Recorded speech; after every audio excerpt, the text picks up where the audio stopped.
Story time Telugu.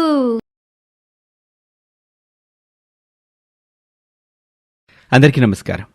ఈరోజు మనం తెలుసుకోబోతున్న story వదినమ్మ రెండో భాగం. ఇక మరుసటి రోజు సూర్య వాళ్ళు పెళ్లిచూపులకి అవని వాళ్ళ ఇంటికి వెళ్తారు. నవ్యకి మాత్రం మనసులో తనకు కాబోయే వదిన మనసులో ఆడపడుచు పట్ల ఉన్న అభిప్రాయం తెలుసుకోవాలని కుతూహలం, టెన్షన్ ఉంటుంది. హాల్లో కూర్చుని ఉన్న మగపెళ్లి వాళ్ళని తన గదిలో నుంచి చూస్తుంది అవని. అదేంటమ్మా, అత్త ఆడపడుచు పోరులేని సంబంధం చూస్తున్నావు అన్నారు కదా. అనుకున్నామే, కానీ కుదరలేదు.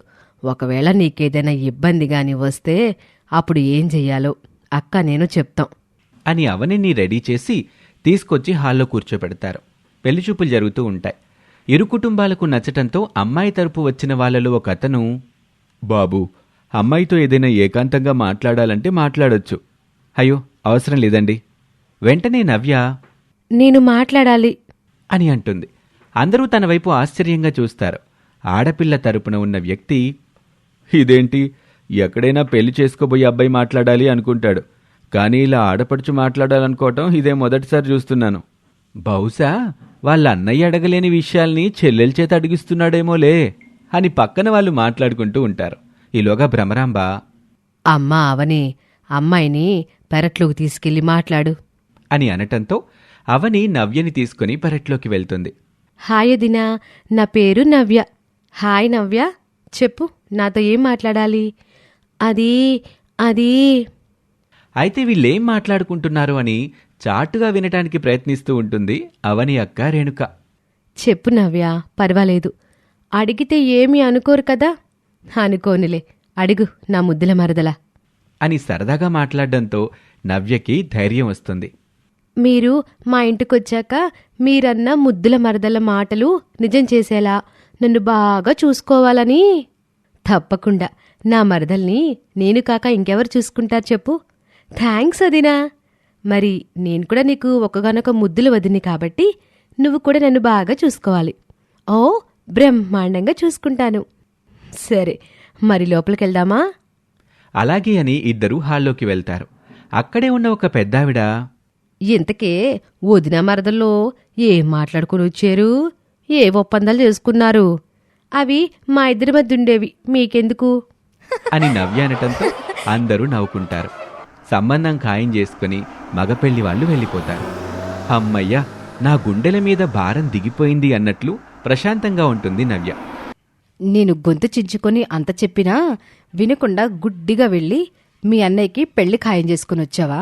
ఇక నిన్ను ఎవరు కాపాడలేరు. నీ గోతిని నువ్వే తవ్వుకుంటున్నావు.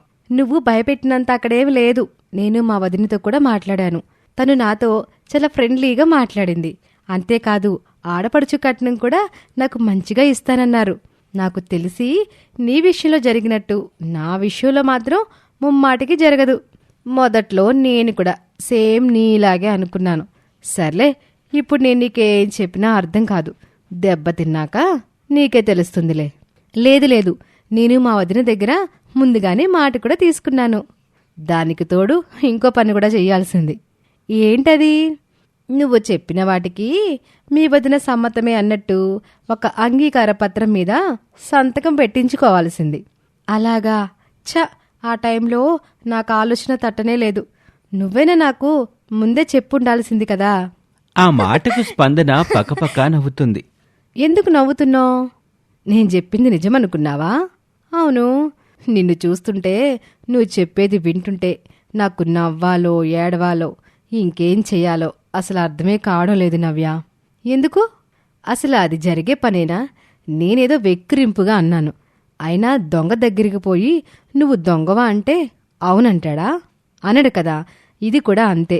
నీ కాబోయే వదిన మొహాన్ని అడిగితే అది కూడా పెళ్లికి ముందు తను అలాగే సమాధానం చెప్పక మనసులో ఉన్నమాట కక్కేస్తుందో ఏమిటి? పిచ్చి నవ్య, నువ్వు చాలా తెలివైన దాన్ని అనుకున్నాను, కానీ కాదని ఇప్పుడే అర్థమయ్యింది. నేనేం చెప్పినా నువ్వు నమ్మట్లేదు.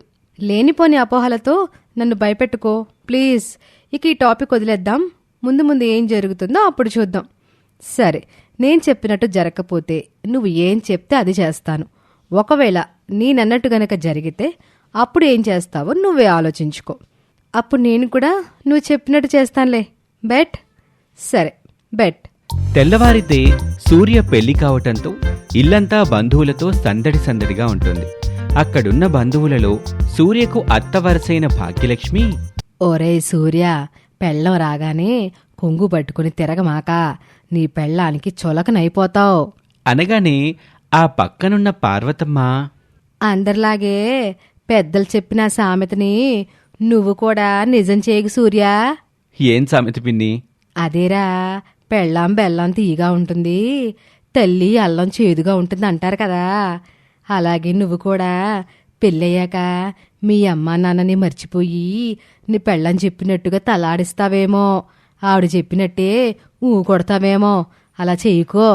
అలా నేను చేయనులే కానీ నాకొక విషయం చెప్పండి.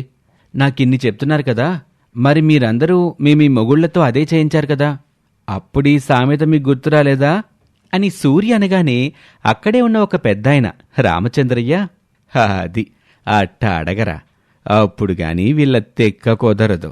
వామ్మో, ఈ సూర్య మనల్ని ప్రశ్నిస్తున్నాడే. అంతే కదా మరి, న్యాయం ఎవరికైనా ఒకటే కదత్తా. మీరు భార్యలుగా ఉన్నప్పుడు మీ భర్త మీ మాటే వినాలనేది కరెక్ట్ అనిపించినప్పుడు, ఇప్పుడు తల్లులయ్యేసరికి అది తప్పనిపిస్తుందా? ఇదిగో మీనాక్షి, నీ కొడుకు వాలకం చూస్తా ఉంటే అందరిలాగే మేం చెప్పిన సామెతని నిజం చేసేలా ఉన్నాడు. అదేం కాదు, నేను మా అమ్మా నాన్న చెల్లిని ఎప్పుడూ బాగా చూసుకుంటాను. నేను అడిగిన ప్రశ్నకి సమాధానం చెప్పలేక మాట మార్చేసి నా మీద నిందలేస్తున్నారా పిన్ని? అట్ట గడ్డి పెట్టరా, మేం అడగలేనివి ధైర్యంగా నువ్వు అడుగుతున్నావు. ఒరేయ్, మాతో వాదించకుండా పోయి విశ్రాంతి తీసుకో పో. రేపు పెళ్లి ఫోటోల్లో మొహం కల ఉండాలి కదా అని అనటంతో సూర్య ఇక తన గదిలోకి వెళ్ళిపోతాడు. ఏ నవ్యా, మరదలంటే మీ వదినికి నువ్వు కూడా అర్ధమొగుడువని అర్థం. తనపై ఆ మాత్రం పెత్తనం చూపించాలి. ఊరుకో పిన్ని, అవన్నీ మీ కాలంలో. ఇప్పుడు ఫ్రెండ్లీగా ఉంటున్నారు అందరూ. అలాంటి భేదాభిప్రాయాలు ఏమీ లేవు. అదంతా పైకేనే, లోపల కాదు. ఎన్ని తరాలు మారినా, ఎన్ని యుగాలు మారినా, ఎంత డెవలప్ అయినా ఆడవాళ్ళలోని ఈ విషయాలు ఎప్పటికీ మారవు. కాకపోతే అవి రూపాంతరం చెందుతూ పాత రూపం నుండి కొత్త రూపంలోకి మారుండొచ్చు. అంతే తేడా, మిగతా అంతా ఒకటే. ఏం కాదు, అదంతా మీ చాదస్తం అత్తా. సరే సర్లే, మాది చాదస్తమో నిజమో ముందు ముందు నీకే అర్థమవుతుంది. అనుభవంతో చెప్పినా అర్థం చేసుకోకపోతే తెప్పల పడేది నువ్వే అనుకుంటూ అక్కడి నుంచి వెళ్ళిపోతుంది భాగ్యలక్ష్మి. అప్పుడు స్పందన కూడా అలాగే అంది.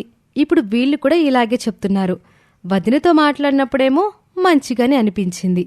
అసలు ఎవరిది నిజం, ఎవరిది అబద్ధం, ఏది జరిగే అవకాశం ఉందో తెలియక బుర్ర బద్దలైపోతుంది అంటూ తలపట్టుకుంటుంది నవ్య. ఇక మరోపక్క మండపంలోని పెళ్లి కూతురి గదిలో రేణుక, భ్రమరాంబ ఇలా మాట్లాడుకుంటూ ఉంటారు. ఏ యవని, నీకు పెళ్ళయ్యాక సంసారాన్ని ఎలా చక్కబెట్టుకోవాలో ఎప్పటికప్పుడు నీకు సూచనలిస్తూ ఉంటాను. అవి తూచ తప్పకుండా పాటిస్తూ ఉండు. ఎందుకు? నీకులాగే నా సంసారాన్ని కూడా నాశనం చేసుకునొచ్చి పుట్టింట్లో కూర్చోడానికా? ఏంటో ఈ ఆడవాళ్ళు, కోడలిగా జీవితాంతం కాపురం చేయాల్సిన అత్తింటి వాళ్ళని శత్రువుల కింద లెక్క కట్టి చూస్తూ ఉంటారు. మంచో చెడో అడుగుపెట్టిన అత్తిల్లే సర్వస్వం అనుకోవాలి కానీ గొడవలు పడి వదిలేసుకుంటారా? మనకి అనుకూలంగా లేకపోతే అనుకూలంగా మార్చుకోవాలి, లేదా మనమే వాళ్ళకి అనుకూలంగా మారాలి. అత్తింటి పెత్తనం కావాలి, అత్తింట్లో నా మాటే చెల్లాలనే ఆలోచన కోడలికి లేకపోతే ఏ గొడవలు ఉండవు. పెత్తనం అనేది అలిగి గొడవలు పడి తీసుకునేది కాదు, మన సమర్థతని చూసి అత్తగారే స్వయంగా ఇచ్చేది. ఏంటే అక్క మాటకి సమాధానం చెప్పకుండా నీలో నువ్వే గునుక్కుంటున్నావు? ప్రస్తుతానికి వీళ్ల మాటలకి ఊకొట్టి ఊరుకుందాం, లేకపోతే గోల పెట్టేస్తారు. పెళ్ళయ్యాక నాకు నచ్చినట్టు చేస్తాను, అప్పుడేం చేయలేరు కదా. సరే సరే అక్క, అలాగే అని అవని అంటుంది. మరోవైపు మండపంలోని పురోహితులు సూర్య చేత పెళ్లితంతు జరిపిస్తూ ఉంటారు. అప్పుడే ఆ గదివైపొచ్చి బయట నుంచి వాళ్ళ మాటలు వింటూ ఉంటుంది నవ్య. ఎలాగూ నీకు తోటికోడలు పోరులేదు, ఒకే ఒక్క మరదలుంది. నీ మొగుడికి చెప్పి దాన్ని ఏ పూట గడవని వాడుకో ఇచ్చి అంతంత మాత్రం కట్నం ఇచ్చి పెళ్లి చేసి బయటికి నెట్టేశావనుకో, నీకు దాని పీడ వదిలిపోతుంది. ఎలాగో పేద కుటుంబానికి కోడలుగా వెళుతుంది కనుక దాని సంసారం చక్కదిద్దుకోవడంలోనే మునిగిపోతుంది. తల్లితో చేయి కలిపి నీ మీద తిరగబడలేదు. ఇక ఒంటరిదైనా మీ అత్త వేరే దిక్కులేక నీ చెప్పు చేతల్లో ఉంటుంది. ఎలా ఉంది నా ఉపాయం? బ్రహ్మాండంగా ఉందక్క. తూచా తప్పకుండా పాటిస్తాను. నువ్వే చూస్తావుగా. అది విని నవ్య గుండె 101 కొట్టుకుంది. స్పందన చెప్పింది నిజమైంది అని నవ్య అనుకుంటుంది. అమ్మా, పెళ్లి కూతుర్ని తీసుకురండి సరే పద పద, ముహూర్తం సమయం కావస్తున్నట్టుంది అని రేణుక, భ్రమరాంబ అవనిని తీసుకెళ్లి పెళ్లిపీటల మీద కూర్చోబెడతారు. ఎలాగైనా ఈ పెళ్లి జరగకుండా ఆపాలి అని నవ్య అనుకుంటుంది. పరుగు పరుగున మండపంలోకొస్తుంది. అమ్మా, ఈ పెళ్లి జరగకూడదు, వెంటనే ఆపేయాలి. నీకేవైనా పిచ్చి పట్టిందా? పేటల మీద పెళ్లి ఆపడమేమిటే? అసలేవైంది నీకు? ఎందుకు ఇట్లా అంటున్నావు? అబ్బా, నీకెంత చెప్పినా అర్థం కాదమ్మా. వదిన మంచిది కాదు. తను రేపు పెళ్ళై మనింటికొచ్చాక నాతో పాటు నిన్ను నాన్నని కూడా బయటికి గెంటేస్తుంది. అదంతా నీ అపోహ. నాన్న, నువ్వైనా నా మాట విను. ఇలాంటి సమయంలో ఎట్లాగమ్మా వినేది? అయినా భవిష్యత్తులో ఇలాగే జరగబోతుందని నీకెలా తెలిసే? నాకు తెలియడం కాదు, వదిన వాళ్ళ అమ్మ అక్కతో మాట్లాడుకుంటుంటే నేను విన్నాను. నువ్వేదో పొరపాటుగా వినుంటావమ్మా. సంతోషంగా ఉండాల్సిన సమయంలో ఈ లేనిపోని అనుమానాలు పెట్టకు మాకు అని వాళ్ళు నవ్య మాటలు వినకపోవటంతో, చూడవే నవ్యా, మీ అమ్మా నాన్న మీ వదినికి అత్తమామలు కాబట్టి ఒకసారి కాకపోయినా ఒకసారైనా ఇష్టం లేకపోయినా ఊరు జనంలో మాటొస్తుందనైనా వాళ్ళని బాగా చూసుకోక తప్పదు. కానీ నువ్వలా కాదు కదా, పరా ఇంటికి వెళ్లేదానివి కాబట్టి నిన్ను పట్టించుకోవాల్సిన అవసరం తనకి లేదు అనుకొని పెళ్లి ఆపటం కోసం ఉపాయం గురించి బుర్ర బద్దలు కొట్టుకునేలా ఆలోచిస్తూ ఉంటుంది నవ్య. మరోవైపు తాళి కట్టే సమయం దగ్గర పడుతుంది. ఒక పెద్దావిడ కొబ్బరి బొండం మీద పెట్టిన తాళిని అందరి కళ్ళకి అద్దుకోవటం కోసం కుర్చీలో కూర్చున్న జనాల దగ్గరికి తీసుకొస్తుంది. అప్పుడు నవ్యకి ఒక మెరుపులాంటి ఆలోచన తడుతుంది.